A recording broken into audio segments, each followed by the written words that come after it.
Karena rata-rata bingung mau minta apa, Allah ajarkan satu kalimat yang saat diberikan semua yang kita harapkan dapat. Apa kalimatnya? Oke, setelah iyyaka na'budu wa iyyaka nasta'in, kita baca apa? Baik. Teman-teman masih ingat di pertemuan yang lalu, kalau orang benar baca Al-Fatihahnya, dan sudah kemarin kita berlatih baca, masih ingat hadisnya? Kalau dia sampai bacaan iyyaka na'budu wa iyyaka nasta'in, ya Allah, Engkau perintahkan aku sholat, ibadah, sekarang aku sholat. Dan Engkau janjikan saat aku sholat, Engkau akan mengabulkan apa yang aku mohonkan. Sekarang aku punya kesulitan, mohon mudahkan dan kabulkan apa yang akan aku mohonkan. Itu yang dimaksud iyyaka na'budu wa iyyaka nasta'in. Oke, sekarang saya mau tanya sama teman-teman. Kalau kita diperkenankan untuk meminta apa saja dan itu dikabulkan, kira-kira mau minta apa? Surga. Baik, surga kan di akhirat ya. Rezeki, baik, rezeki di dunia ya. Sehat, apa lagi? Banyak ya? Banyak ya? Dulu kalau nggak salah ada acara di TV itu dalam semenit ambil apa aja gitu kan? Ya, yang kamu inginkan kan? Ternyata nggak sempat kamu juga semua ya. Oke? Nah, lihat hadisnya. Hadza baini wa baina abdi wa li abdi ma sa'al. Ini perjanjian untukku dan untuk hambaku. Kalau hambaku benar pada bacaan ini sampai di titik ini dari awal dia salat. Apapun yang dia minta aku akan berikan. Apapun yang dia minta aku akan berikan. Dan tidak sedikit orang soleh, termasuk para nabi, orang-orang soleh yang hidup di setiap generasi, kalau setiap ada masalah rata-rata salat. Demi Allah rata-rata salat. Saya tidak bermaksud memberikan nasihat ya, hanya sharing saja. Ada pesan di Quran gini, kalau sedang ada masalah, khususnya di rumah tangga, itu curhatkan di atas sajadah. Itu poinnya. Kalau sedang ada masalah, khususnya di rumah tangga, curhatkan di atas sajadah. Itu ada di Quran, surah ke-12 ayat 86. Innama ashku bathi wa huzni ilallah. Adukan, tumpahkan di atas sajadah. Maka yang pertama Allah berikan satu ketenangan dalam jiwa. Jadi walaupun solusinya belum ada, tapi hatinya sudah tenang.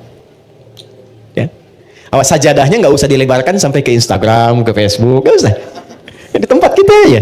Semakin lebar, semakin meluas persoalannya. Itu janji Allah. Yang kedua, ketika kita tumpahkan, ketenangan diberikan. Nah, ketenangan inilah langkah awal yang memberikan kejernihan dalam berpikir, sehingga kita mudah melangkah untuk menyelesaikan persoalan. Ketika jernih itulah baru Allah kirimkan solusi. Ya. Nah, sifat kita melakukan itu disebut dengan takwa namanya. Dan kalimat takwa pertama di Quran itu disandingkan dengan sholat. Takwa itu disebutkan 240 kali dalam Quran. Pertama kali disebutkan, disandingkan dengan sholat. Quran surah 2, ayat 2 sampai 3. Dzalikal kitabu la raiba fihi hudal lil. Siapa muttaqin orang takwa di situ? Ayat 3-nya. Alladzina yu'minuna bil ghaibi wa yuqimunas. Nah, takwa disebutkan 240 kali dalam Al-Quran. Amalan pertamanya sholat. Dan 240 ini dibagi 3 segmen. Ada segmen ritual seperti sholat ini. Ada segmen sosial seperti berbagi dengan sesama. Ali Imran ayat 133. Ada segmen rumah tangga. Dan ini segmen rumah tangga ditempatkannya di persoalan tertinggi di rumah tangga yang mengantarkan pada puncaknya. Yaitu perselisihan yang menghadirkan misalnya perpisahan. Disebut dengan tolak. Ini ditempatkan di Quran surah 65, surahnya surah At-Tolak, ayatnya persis sama dengan ini, 2-3. Coba lihat. Ini bukan dimirip-miripin ya, saya nggak punya TikTok deh, yang sekali ketik langsung tok jadi gitu ya. Nggak. Ini ada ilmu tentang keserasian ayat-ayat dan nomor-nomor dalam Quran. Ditempatkannya di sini. Wa may yattaqillaha yaj'al lahu makhraja. Siapa yang mampu meningkatkan takwanya kepada Allah dalam konteks ini, yuk salat. Yaj'al lahu makhraja. Dia punya masalah apapun, aku bimbing untuk menyelesaikannya. Dan hidupnya bukan nggak punya masalah. Sebelum dihadapi, Allah sudah kecilkan sehingga tak terasa bahwa itu persoalan. Itu poin ya. Betapa banyak solusi yang ringan tapi jarang dilakukan. Kita memilih berdebat dengan pengetahuan, dengan kekayaan, dengan macam-macam sehingga nggak selesai-selesai. Padahal solusinya simpel. Baik ya? Satu ini. Nah sekarang ada yang lebih dahsyat lagi. Begitu selesai benar baru sampai iyyaka na'budu wa iyyaka nasta'in. Sedang punya masalah apa? Mau minta apa? Ada keperluan apa? Mohonkan. Karena rata-rata bingung mau minta apa, Allah ajarkan satu kalimat yang saat diberikan semua yang kita harapkan dapat. Apa kalimatnya? Oke, setelah iyyaka na'budu wa iyyaka nasta'in, kita baca apa? Ihdinas siratal mustaqim. Itu bukan kalimat biasa, ada rahasia di dalamnya, ada hikmah. Ya, saya tulis dulu ya. Di sini aja. Ihdinas siratal mustaqim.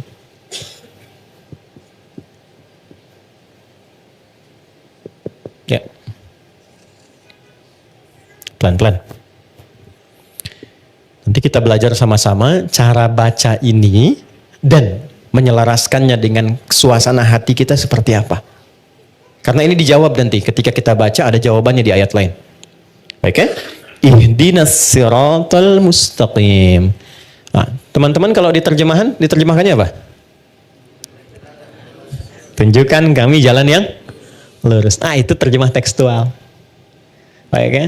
Itu bisa efektif dibaca saat haji nanti. Ya, saya pernah jadi petugas 2010. Ada jemaah tersesat. Keluar dari maktab, dia bingung ketemu tentara orang Arab, dia nanya. Jadi orang Arab yang nggak bisa bahasa Indonesia, dia nggak bisa bahasa Arab. Tapi pintar orangnya. Tidak putus harapan, dia buka gawang maktabnya, ditunjukkan. Pak, katanya, ihdinas siratal mustaqim. Tunjukkan saya jalan yang lurus ke maktab. Ya? Tapi yang hebat tentaranya itu juga nggak kalah cerdik. Begitu dilihat maktabnya kan ada di gelangnya itu. Maka dia tunjukkan siratal ladzina an'amta 'alaihim ghairil maghdubi 'alaihim waladdallin. Lulus jalan ini, jangan belok-belok kamu sampai katanya. Itu pernah kejadian. Oke. Ihdina. Ya Allah, mohon tunjukkan kami. Ihdina itu dari ahda yuhdi, asalnya dari hidayah. Hidayah superlatifnya hudan. Oke, pelan-pelan. Ihdi itu bentuk permohonan. Berikan kami hudan. Ini asalnya. Ya, pelan-pelan. Berikan kami hudan. Apa itu hudan? Hudan itu asalnya semua solusi yang kita butuhkan dalam hidup. Simpel sekali. Semua solusi yang kita butuhkan dalam hidup. Contoh, Al-Quran itu disebut hudan oleh Allah. Al-Baqarah ayat 185. Ya syahrul Ramadan alladzi unzila fihil Quran hudan linnas. Kenapa Al-Quran disebut hudan? Karena isinya 6.236 ayat dari Al-Fatihah sampai An-Nas, itu semua isinya solusi buat kehidupan kita. Tentang anak ada di situ, tentang pekerjaan ada di situ. Tentang maaf ya, semua hal yang kita jalani dalam hidup dari mulai lahir sampai wafat itu ada di situ semua. Jadi bukan ayat bacaan yang hampa makna, bukan. Itu semua kalau dikeluarkan, itu ada temanya secara tematik. Imam Al-Bukhari itu mengeluarkan 97 tema dari Quran. Disusun di dalam kitab beliau namanya Sahih Al-Bukhari. Bukan kitab hadis mata, bukan. Itu ada temanya. Dari mulai tentang iman, Anda bertanya kenapa iman saya suka naik turun. Kalau naik semangat ibadah, kalau turun saya agak malas gitu ya. Di sini nanti dikeluarkan ayatnya, topiknya apa, lalu ayatnya, lalu hadisnya, sejumlah 57 hadis. Ada bab bisnis kitabul buyu'ah. Teman-teman yang pebisnis, pengusaha, pengen belajar value dari Quran dan hadis, membimbing kita bisnis. Ya, demi Allah saya katakan, sahabat-sahabat Nabi dan tabi'in generasi setelah itu, yang mengaji dari topik ini, tema bisnis, itu setelah belajar mempraktekkan, tidak pernah ada yang kembali modal. Semua kembali untung. Dan kekayaannya itu di atas rata-rata. Ya, saya mau sebut Abdurrahman bin Auf, itu sebelum masuk Islam dan belajar dari Quran, itu kekayaannya tuh standar aja walaupun kaya. Tapi setelah masuk Islam, itu kemarin riset saya tentang beberapa para sahabat, itu kekayaannya divaluasi kalau kekinian, itu sampai dengan 72.000 triliun. Dan ini riset ilmiah yang kemarin kami kaji, 72.000 triliun. Sekarang Elon Musk baru 3.000 ya. Jeff Bezos juga demikian kan, baru di kisaran itu dulu 72.000. Dan hebatnya masuk surga juga tuh. Masuk surga juga daripada miskin gak jelas kan. Nah ini masuk surga juga. Oke. Jadi poinnya begini. Saya agak cepat langsung karena waktu kita terbatas. Ihdina, ya Allah, berikan aku hudan. Solusi dari masalah yang aku rasakan sekarang. Nah, saat teman-teman membacakan itu, coba di hatinya rasakan sedang punya masalah apa yang dirasakan. Gitu. Ini jarang dibaca begitu kan? Kan normal saja kan? Ihdinas siratal mustaqim siratal ladzina an'amta 'alaihim ghairil maghdubi 'alaihim waladdallin. Amin, selesai. Sampai di situ benar untuk menggugurkan rukun dalam salat. Sah salatnya. Tapi Anda nggak dapat ini. Nggak dapat kenikmatannya. Jadi begitu Anda bacakan ihdinas siratal mustaqim, rasakan dalam hati kita, nggak perlu diungkapkan. Kita belum sujud. Nggak perlu diungkapkan. Rasakan dalam hati ada masalah apa yang dibawa dalam salat. Karena Allah itu maha tahu orang sholat itu pasti punya persoalan. Pasti bawa masalah. Ini kan tenang-tenang senyum-senyum itu ya boleh jadi juga ada masalah kan. Gak semuanya tenang kan dalam hatinya kan. Sama. Gak ada orang dari subuh sampai zuhur gak punya masalah. Itu gak ada itu. Ya gak ada. Semua orang punya persoalannya. Maka Allah tunggu sampai zuhur itu. Kita minta supaya diselesaikan. Maka ketika selesai zuhur, nikmat kita menjalani siang sampai sore. Itu hikmahnya demikian, filosofinya begitu. Jadi begitu Anda bacakan ihdinas siratal mustaqim, ya Allah mohon berikan solusi kan atas semua persoalan yang hamba sedang rasakan saat ini, dan Engkau maha mengetahui dengan itu semua. Oke. Lalu Allah berikan. Saya mau tanya teman-teman, mohon izin ya. Kalau diberi itu pengen cepat, pengen lambat? Ingin mudah, ingin sulit? Mudah kan? Baik, kalau ada jalan berliku dengan jalan lurus, yang paling cepat yang lurus atau yang belok-belok? Lurus kan? Nah, lurus itu namanya siratal mustaqim. Mustaqim itu lurus, artinya mudah. Sirat itu lapang. Jadi sirat itu, jembatan kan yang sering kita pahami ya, jembatan, itu sebetulnya bukan jembatan sempit. Kan Nabi pernah sampaikan, kayak rambut di bawah 7 kan? Ya kan? Nah, itu menjadi sempit pada orang yang banyak maksiat dan kurang amal. Tapi bagi orang yang dekat dengan Tuhan, dia mendedikasikan kegiatan di dunianya untuk beribadah kepada Allah dengan berbuat baik, maka itu menjadi lapang. Ketika lapang itulah menjadi surat namanya. Paham? Baik, jadi seakan kita minta begini, ya Allah, mohon berikan aku solusi dan lapangkan saat aku menerimanya, serta mudahkan dalam prosesnya. Jelas? Lapangkan aku saat menerimanya dan mudahkan dalam menjalani prosesnya. Oke. Saya kasih pertanyaan, kalau bisa jawab saya kasih hadiah umroh ya. Saya serius. Saya serius. Bintang 5 di Mekah Madinah. Oke. Salat sendiri kan? Ya kan? Walaupun berjamaah kan kita sendiri kan? Ya kan? Nanti sifatnya jamaah dengan banyak orang. Kenapa di sini mintanya tunjukkan pada kami, padahal kita sendiri? Ihdina. Kenapa enggak ihdi? Oke, silakan. Ya. Boleh?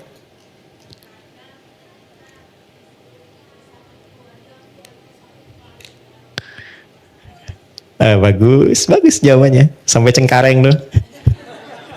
Oke, ada yang lain? Silakan.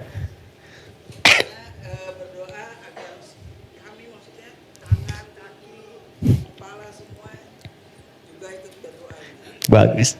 Sampai migrasi. Waktu habis. Waktu habis. Dari sini, saya cepat saja. Gini, ini filosofi dalamnya. Ini saya kasih yang paling dalam sekali. Maaf ya. Kalau kita sedang punya masalah. Masalah itu untuk sendiri atau kadang ada yang terlibat di sekitaran kita. Oke. Bagi kita mudah, tapi mungkin bagi pasangan kita belum tentu itu mudah. Bagi kita dan pasangan mudah, tapi mungkin bagi ayah dan ibunya belum tentu mudah. Bagi suami istri mudah, tapi bagi anak belum tentu mudah. Kenapa kita sertakan dina di sini, ihdina, untuk memberikan kesan bahwa ya Allah, berikan solusi atas masalah yang sedang hamba jalani, mudahkan prosesnya dan lapangkan untuk semua yang mengalami itu. Kalau suamiku di dalamnya, lapangkan hati suamiku pula. Kalau ada tetanggaku di dalamnya, lapangkan tetanggaku. Kalau ada ibuku di dalamnya, lapangkan hati ibuku. Itu dalam banget. Itulah sebabnya kenapa menggunakan na, tidak menggunakan bentuk tunggal secara personal. Jadi Ketika kita menunaikan sholat, di situ Allah ingin menyelesaikan persoalan, masalah yang kita alami setuntas-tuntasnya, bukan 1-2 tahapan kehidupan. Jelas? Oke, tiketnya masih saya pegang ya. 1. Jelas ya? Paham ya? Baik, maka jangan sungkan untuk mengungkapkan itu dalam sholat, tapi di hati kita, karena nggak boleh dilafadzkan. Jelas ya? Ihdinas siratal mustaqim. Cepat, karena Allah Maha tahu, kita tinggal hadirkan saja suasana itu. Minta. Nah, sekarang Allah kasih mudah, kasih cepat, tapi caranya nggak enak. Mau nggak? Oke? Kasih mudah, kasih cepat, tapi caranya nggak enak. Anda melamar pekerjaan, langsung dikabulkan, cepat diterima, tapi begitu datang Anda dimaki-maki dulu. Lain kali nanti kalau ke sini, pas kerja kamu pintar, tapi pakaian kamu nggak layak. Besok kamu ganti kayak gini. Ini perusahaan begini, nggak cocok nanti kalau kamu pakaian begini. Tapi kamu diterima. Yang kedua, bagus, kamu prestasinya bagus, baik, nanti silahkan besok mulai bekerja, datang sebaik-baiknya, pakaiannya disesuaikan, nanti kita sudah berikan ketentuan dress code-nya. Enak yang pertama, enak yang kedua. Yang kedua, sesuatu yang melahirkan ketenangan, kenyamanan, kenikmatan, itu bahasa Arabnya an-na'ama yun'imu. Nikmat sifatnya. Kalau kita minta kepada objek yang ada selain kita atau di depan kita atau yang nggak ada tapi kita minta, gunakan tak setelah an'ama menjadi an'amta. Maka setelah itu kita meminta, ya Allah, saya nggak pengen dapat yang cepat, mudah, lapang, tapi misalnya nggak ada kenikmatan di dalamnya. Maka diteruskan ayatnya, siratal ladzina an'amta alaihim ghairil maghdubi alaihim walau. Ya, jangan sampai di situ ada mohon maaf ya Allah, ya kita minta misalnya ya Allah, jangan sampai solusi itu datang diberikan, tapi muncul juga rasa-rasa yang tidak mengenakan, mengarahkan kepada hal-hal yang tidak menyenangkan. Ya, walaupun ada tafsir lain, maghdub di situ kalangan yang dilaknat, dhalin yang tersesat, karena sudah diberikan kenikmatan, tapi tetap dia jauh dari Allah Subhanahu Wa Taala. Itu makna jauhnya. Jelas? Halo, jelas? Oke, setelah jelas, pertanyaan saya yang terakhir. Oke, dapat hadiah. Siapa orang-orang yang dimaksud di sini? Pada orang-orang yang telah engkau beri nikmat kepada mereka. Itu siapa? Para nabi. Apa lagi? Apa lagi? Ya, orang bertakwa. Bagus. Baik. Apa lagi? Oke. Singkatnya Quran surah 4 ayat 69. Ada 4 golongan. Jadi kalau teman-teman, ini ajaran dari Quran, kalau ingin bahagia, ingin tenang, ingin nikmat, ikuti 4 golongan ini. Ikuti pola hidup mereka. Quran surah 4 ayat 69. Wa may yuti'illaha war rasula fa ulaika ma'al ladzina an'ama Allahu 'alaihim. Oke, kalimatnya sama. Wa may yuti'illaha war rasula. Siapa yang kehidupannya diikutkan pada petunjuk Allah dan Rasul. Dari bangun tidur sampai tidur lagi. Misal, saya mau bangun tidur, saya ikutin bagaimana Nabi bangun. Ya, itu contohnya ada pada doa nanti. Ya, doa itu bukan sekedar bacaan, di situ ada penuntun aktivitas di setiap doa itu. Ya. Oke. Siapa yang pola hidupnya mengikutkan pada tuntunan Allah dan Rasul? Perhatikan, faulaika ma'alladzina an'amallahu 'alaihim. Maka mereka itu aku jamin akan disatukan dengan 4 kalangan yang selama hidupnya selalu dijamin kenikmatan oleh Allah. 4 kalangan. 1, minan nabiyyin, para nabi.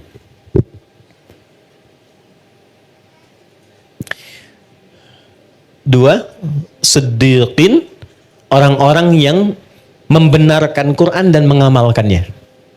Misal, kata Quran, berjilbablah perempuan. Maka dia membenarkan ayatnya dan mengamalkannya. Itu siddiq namanya. Jelas? Laki-laki misalnya, bangunlah tahajud walaupun sunnah. Anda benarkan ayatnya, Anda amalkan itu disebut siddiq. Yakin sepenuhnya dengan mengamalkannya. Kenapa Abu Bakar disebut siddiq? Karena beliau paling yakin apapun yang Nabi sampaikan, itu seketika diyakini, walaupun bagi sementara orang itu belum mampu ya dipahami dengan logikanya. Karena itu disebut dengan Abu Bakar as-siddiq. Oke, 3. Ini siddiq. 3, syuhada.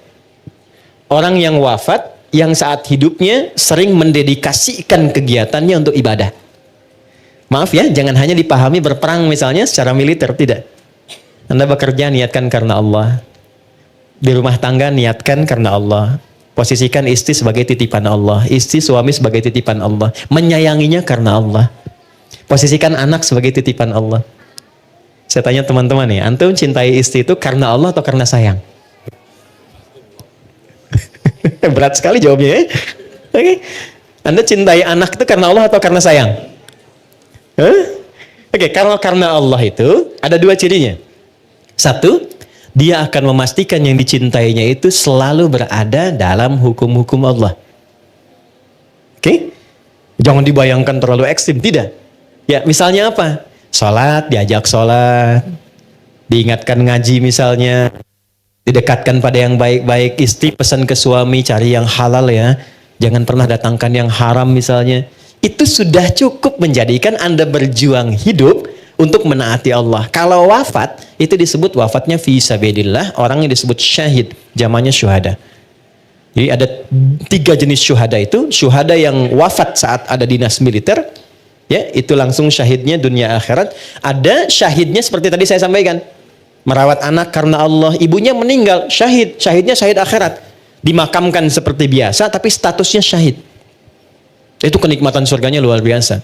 Ya, kalau nggak percaya silahkan lakukan dulu ya, nanti saat di ujung kematian itu ditampakkan hasilnya. Yang keempat, solihin, tingkat paling akhir. Wassalihin. Ya, saya akhiri di sini dengan cepat. Solihin itu singkatnya orang yang memastikan semua kegiatannya baik. Ya, kalau memandang yang baik. Kalau bicara, dia bicara yang baik-baik. Kalau kira-kira yang mau dikeluarkan itu kurang baik, dia tahan, dia nggak ungkapkan. Ketemu sama istri nih, ada beda pendapat, dia mau cerita. Kemudian mau keluar kata-kata nggak baik, dia jaga supaya menenangkan istri, nggak menyinggungnya, itu masuk kategori ini. Oke? Begitu sebaliknya. Ujung kepala sampai ujung kaki, dia arahkan melangkah pada yang baik, bekerja yang baik, maka masuk kategori ini. Untuk perempuan, salihat, untuk laki-laki, salihin. Ini poinnya. Jadi kalau ada orang-orang ingin hidup tenang, ingin nyaman, minimal ikuti pola hidup para nabi, nggak terjangkau yang ini, atau paling minimal jadilah orang baik yang tidak melukai orang lain atau bahkan diri sendiri. Jelas? Saya tutup bagian terakhir. Ghairil maghdubi alaihim waladdallin. Kemudian diucapkan apa? Amin. Nah, aminnya itu ketika dilafazkan artinya mohon kabulkan ya Allah. Karena kita sudah meminta sampai ujung tadi. Mohon kabulkan ya Allah.